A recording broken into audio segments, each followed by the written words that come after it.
ലോക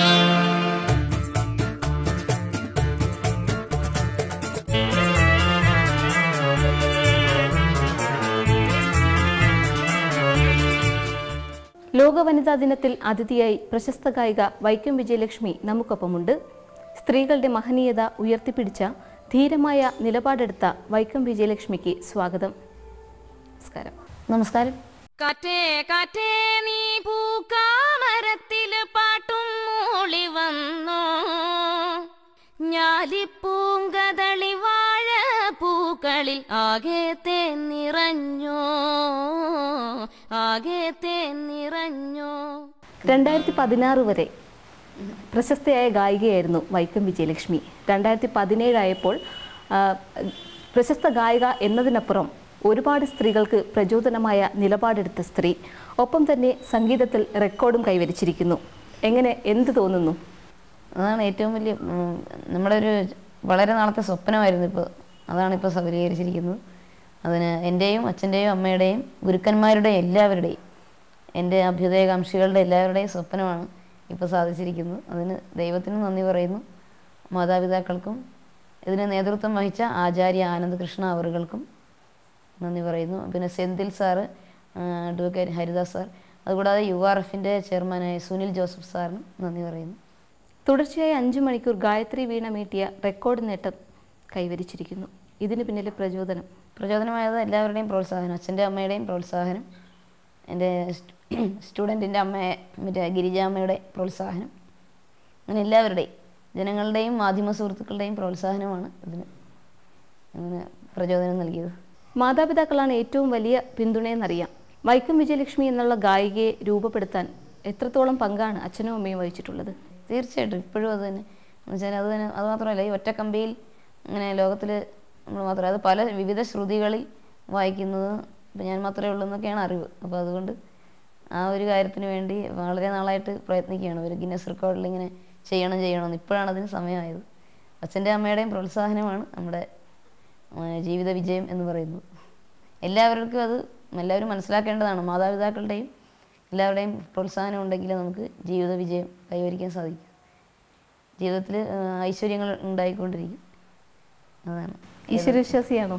അതെ, തീർച്ചയായിട്ടും. ഈശ്വരാനുഗ്രഹവും കൂടി വേണം.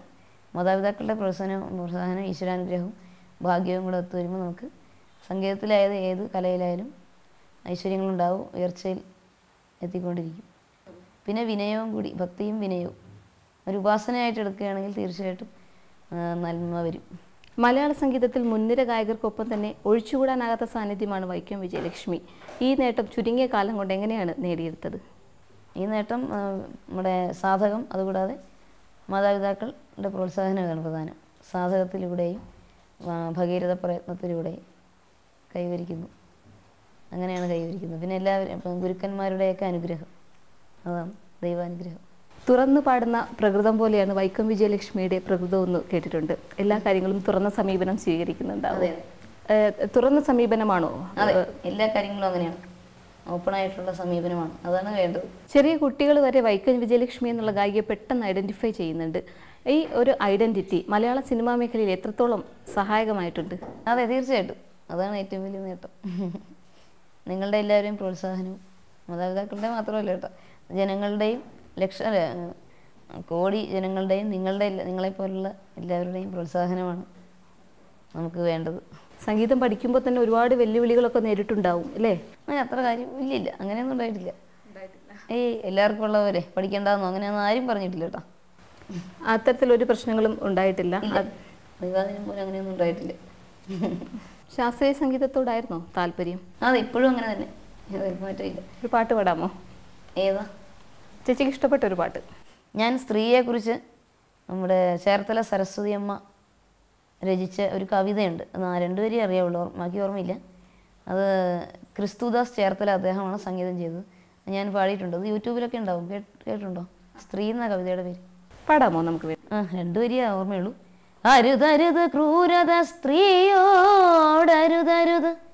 അവൾ നിന്റെ മകളാണ്, അമ്മയും സോദരി. ഇത്രേ ഓർമ്മയുള്ളൂ. ഒരുപാട് വൈക്കം വിജയലക്ഷ്മി എന്ന ഗായികയ്ക്ക് സിനിമാ മേഖലയാണോ കൂടുതൽ ആരാധകരെ നൽകിയിട്ടുള്ളത്?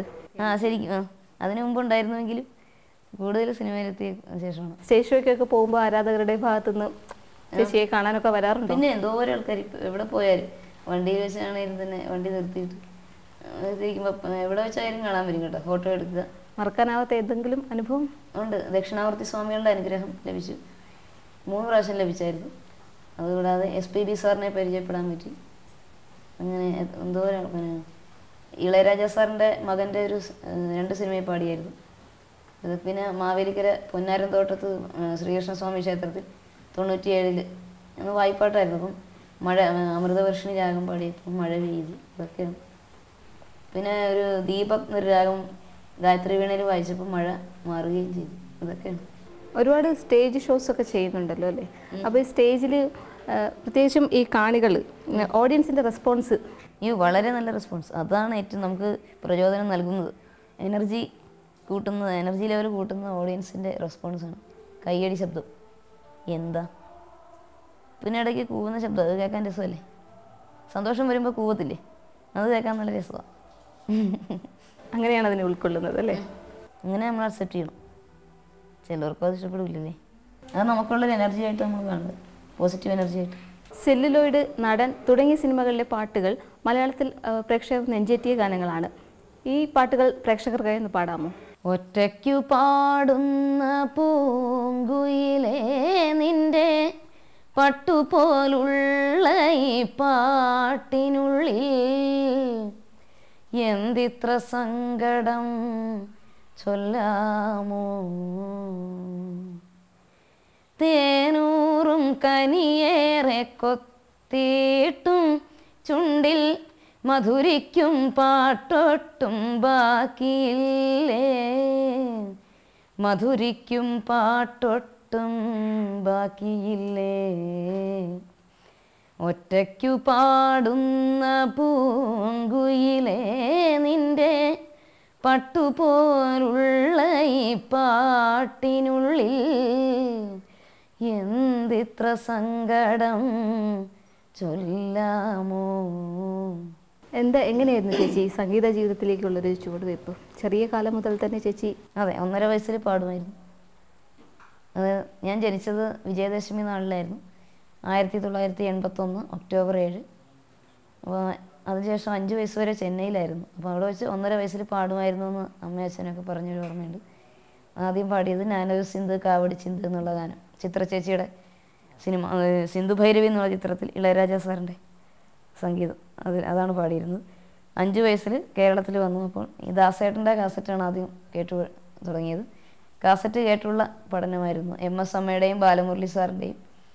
അങ്ങനെ 6 വയസ്സുള്ളപ്പോൾ ദാസേട്ടന് ഗുരുദക്ഷിണ സമർപ്പിച്ചു. അതിനുശേഷം ഉദയനാപുരം ചാത്തൻകുടി ദേവി ക്ഷേത്രത്തിൽ അരങ്ങേറ്റം കുറിച്ചു. 7ാം വയസ്സിൽ ഗുരുമുഖത്തു നിന്ന് സംഗീതം അഭ്യസിച്ചു തുടങ്ങി. ധാരാളം ഗുരുക്കന്മാരുണ്ട്. ആദ്യ ഗുരു അമ്പലപ്പുഴ തുളസി ടീച്ചറായിരുന്നു. അതിനുശേഷം Vaikom Sumangala teacher, Prasanna teacher, Vincent മാഷ്. ഇപ്പം ഞാൻ പഠിക്കുന്നത് Mavelikara Ponnammal teacher, Mavelikara P Subrahmanya sir, ശ്രീനെടുമങ്ങാടി ശിവാനന്ദ സാറിൻ്റെ കീഴിലുമാണ്.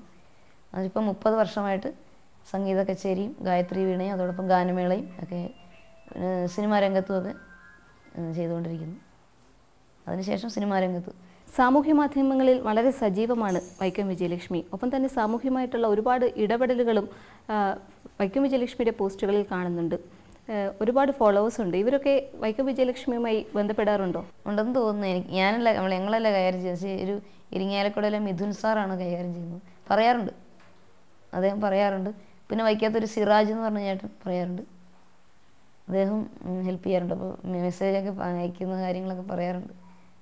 മറുപടിയൊക്കെ അയക്കാറുണ്ടോ? മറുപടി അദ്ദേഹം തന്നെ അയക്കുന്നതെന്ന് തോന്നുന്നു. ഞങ്ങൾക്ക് ടൈം കിട്ടുന്നില്ല, അതുകൊണ്ടേ മറുപടി അയക്കാറുണ്ടെന്ന് തോന്നുന്നു. ഇത്തരം സാമൂഹ്യ പ്രവർത്തനങ്ങളിലും താല്പര്യമാണോ? എന്തെങ്കിലും ചെയ്യാറുണ്ടോ? ഉണ്ട്, ചാരിറ്റബിൾ വർക്ക്സൊക്കെ ധാരാളം ചെയ്യുന്നുണ്ട് ഞങ്ങൾ. പിന്നെ അവർക്ക് വേണ്ടി പാട്ടുകൾ പാടുക, സഹായങ്ങൾ ചെയ്യുക, ഇപ്പോഴും ചെയ്തുകൊണ്ടിരിക്കുന്നു. RCC അമൃതവർഷിണിയിലൊക്കെ പോകാറുണ്ട്. അമൃതവർഷിണി തിരുവനന്തപുരം, അവിടുത്തെ ലതാ മേഡം എൻ്റെ ഉത്തമ സുഹൃത്താണ്. എനിക്ക് ധാരാളം ഡ്രസ്സുകൾ സമ്മാനിച്ചു. എപ്പോഴും അതെ കേട്ടോ, എന്തെങ്കിലുമൊക്കെ സമ്മാനങ്ങൾ തരും. അവരുടെ എല്ലാ പ്രോഗ്രാംസിനും എന്നെ വിളിക്കാറുണ്ട്. പിന്നെ സൈമൺ ജോർജ് സാറ് ആണ് ആദ്യമായിട്ട് എന്നെ കൈപിടിച്ച് ഉയർത്തി. പ്രത്യാശ ഫൗണ്ടേഷൻ സാറിൻ്റെ പ്രോഗ്രാമിനും പോകാറുണ്ട്. സാറാണ് ആദ്യം ഗായത്രി വീണയിൽ ശാസ്ത്രീയ സംഗീതം മാത്രം വായിച്ചാൽ പോരാ, പിന്നെ സിനിമാ ഗാനങ്ങളും വായിക്കണമെന്ന് സാറും പറഞ്ഞു. പിന്നെ ഞങ്ങളുടെ ഇവിടെ നിൽക്കുന്ന സഹായിയായ ഒരു ചേച്ചി ലതാന്ന് പറഞ്ഞ ചേച്ചി പണ്ടും പറയുമായിരുന്നു ഗാനമേളയ്ക്ക് പിന്നെ വോക്കലിപ്പം ശാസ്ത്രീയം മാത്രം പാടിയാൽ പോരാ, സിനിമാ ഗാനങ്ങൾ. അന്ന് ഞാനത് അംഗീകരിച്ചിരുന്നില്ല, അതിനെ എതിർത്തു. എന്താണെന്നറിയാൻ പാടില്ല, അന്ന് ശാസ്ത്രീയമായിരുന്നു കൂടുതൽ മുൻതൂക്കം കൊടുത്തിരുന്നത്. ഇപ്പം മനസ്സിലായി, സിനിമാ രംഗത്ത് വന്നപ്പോൾ അത് മാത്രം പോരാന്ന് മനസ്സിലായി. ഇപ്പം എല്ലാം പാടാറുണ്ട് കേട്ടോ. സന്തോഷവും ദുഃഖവും മാറി മാറി വരും. അപ്പം അതൊക്കെ തരണം ചെയ്യുന്നത് സംഗീതത്തിലൂടെ തന്നെയാണോ? അതെ, തീർച്ചയായിട്ടും. എങ്ങനെ? പാട്ടുകൾ കേട്ട് കേട്ട് മലയാളം കൃതി എം ജയേന്ദ്ര സാറുമായിട്ട് സംഗീതം പഠിച്ചും സാറിനോട് സംസാരിച്ചും എല്ലാ സംഗീത ആചാര്യന്മാരുമായിട്ട് സംസാരിച്ച് അങ്ങനെയാണ് ആശ്വാസം കണ്ടെത്തുന്നത്. ദാസേട്ടനൊക്കെ ഫോണിലൂടെ സംഗീതം പഠിപ്പിക്കും. എം ജയേന്ദ്ര സാറ്, പിന്നെ കാവാലം ശ്രീകുമാർ സാറ്, കാറ്റേ കാറ്റേ പാടി ശ്രീറാം സാർ വരെ പഠിപ്പിച്ചിട്ടുണ്ട്. P Unnikrishnan sir, Sarath sir, Prince Ramavarma സാറൊക്കെ പഠിപ്പിക്കാറുണ്ട്. സരസ്വതി ടീച്ചർ, ഒത്തിരി പേരുണ്ട് കേട്ടോ ഫോണിൽ കൂടെ പഠിപ്പിക്കാനായിട്ട്. സന്തോഷമൊക്കെ വരുമ്പോൾ ഏത് പാട്ടാ? എല്ലാം ശാസ്ത്രീയം തന്നെ. മോഹനരാഗം, സിനിമാ ഗാനങ്ങളും കേൾക്കും കേട്ടോ, മെലോഡിയസ് ആയിട്ട് എല്ലാം കേൾക്കും ഞാൻ. ഇഷ്ടപ്പെട്ട പാട്ട് ഏതാ? അങ്ങനെ പറഞ്ഞാൽ എല്ലാം ഇഷ്ടമൊന്നും, എന്നാലും ഒരു ഇഷ്ടം ഉണ്ടാവുമല്ലോ, പ്രത്യേക ഇഷ്ടം. അത് ശാസ്ത്രീയം തന്നെയാണ് എല്ലാ കീർത്തനങ്ങളും. ബാലമുരളി സാറിൻ്റെ കൃതീസ്, സാറിൻ്റെ ഫാനാണ് പണ്ട് മുതൽ. ഏത് കച്ചേരിക്ക് പോയാലും സാറിൻ്റെ കൃതി പാടാതിരിക്കത്തില്ല. എന്നാലും ഒരു സുഖമുള്ളൂ. ഒരു റെയർ കൃതീസൊക്കെയാണ് സാറിൻ്റെ, റെയർ രാഗാസ് ഒക്കെ കണ്ടുപിടിക്കുന്നത്. ഒരു വെറൈറ്റി ഓഫ് മ്യൂസിക്. സ്വരം സ്പ്രേ ചെയ്യാന്ന് കേട്ടിട്ടുണ്ട്, അതാണ് ചെയ്യുന്നത്. ഇനിയും കയ്യെത്തി പിടിക്കണം എന്ന് ആഗ്രഹിക്കുന്ന ലക്ഷ്യങ്ങളുണ്ടോ? ഇപ്പോൾ റെക്കോർഡിന് ഉടമയായി കഴിഞ്ഞു, ഇനി എന്താണ് അടുത്ത ലക്ഷ്യം? അടുത്ത വെച്ചാൽ AR Rahman sir, Ilaiyaraaja sir, Vidyasagar sir, Sharath സാറിൻ്റെ കൂടെയൊക്കെ പാടണം. പിന്നെ ദാസേട്ടൻ്റെ കൂടെ, SPB സാറിൻ്റെ കൂടെ സിനിമയിലും സ്റ്റേജ് ഷോസിലൊക്കെ ധാരാളം പാടുക. ഞാൻ ആനന്ദ് കൃഷ്ണ എന്ന് പറഞ്ഞ മ്യൂസിക് ഡയറക്ടർ സാറ് ഇപ്പോൾ ഗിന്നസിനും ഇതിൽ റെക്കോർഡിന് വേണ്ടി നേതൃത്വം വഹിക്കുന്ന അദ്ദേഹം ഊരുക്ക് മന്നൻ ഒരു സിനിമ, അദ്ദേഹം മലയാളം തമിഴ് മൂവിയാണ്. മലയാളത്തിൽ ഞാൻ പാടിക്കഴിഞ്ഞു, ഇനി ദാസേട്ടൻ പാടാൻ പോകുന്നു. തമിഴിൽ SPB സാറിൻ്റെ കൂടെയും പാടുന്നു. ഇപ്പോൾ നിലവിലെ പ്രോജക്റ്റ് ഏതാ? നിലവിൽ വീരത്തിൽ പാടിയിട്ടുണ്ട്, വിദ്യാരമാഷൻ ഞാനും കൂടി. അതുകൂടാതെ പിന്നെ സത്യ എന്ന് ഗോപി സുന്ദർ സാറിൻ്റെ, പിന്നെ അരുൺ രാജേട്ടൻ സംഗീതം നൽകിയ ഗാന്ധിനഗറിൽ ഉണ്ണിയാർച്ച, പിന്നെ മെല്ലെ ഓടുന്നവൻ, പിന്നെ 2 കന്നഡ തമിഴ് ഒക്കെ പാടിയായിരുന്നു. ബാഹുബലി ടീമുമായിട്ട് ഒരുമിച്ച് വർക്ക് ചെയ്യാൻ സാധിച്ചിട്ടുണ്ടല്ലോ, അതാണ് ഭാഗ്യം എന്ന് പറയുന്നത്. ഈ മലയാളം തമിഴും തെലുങ്കും പാടിയിട്ടുണ്ട്. എങ്ങനെയുണ്ടായിരുന്നു ബാഹുബലി ടീമിനോടൊപ്പം ഉള്ള പ്രവർത്തനം? ഒരനുഭവം, നല്ലൊരു അനുഭവം തന്നെയായിരുന്നു കേട്ടോ. ശരിക്കും അതൊരു ഭാഗ്യം തന്നെയാണ്. ഒരു ചരിത്ര സംഭവത്തിൽ സൃഷ്ടിക്കുന്ന ആ സിനിമയിൽ എനിക്കും കൂടി പാടാൻ സാധിക്കുക. അതിന് കീരവാണി സാറിനൊക്കെ നന്ദി പറയുന്നു. Chandramouli sir, film producer Chandramouli സാറിന് നന്ദി.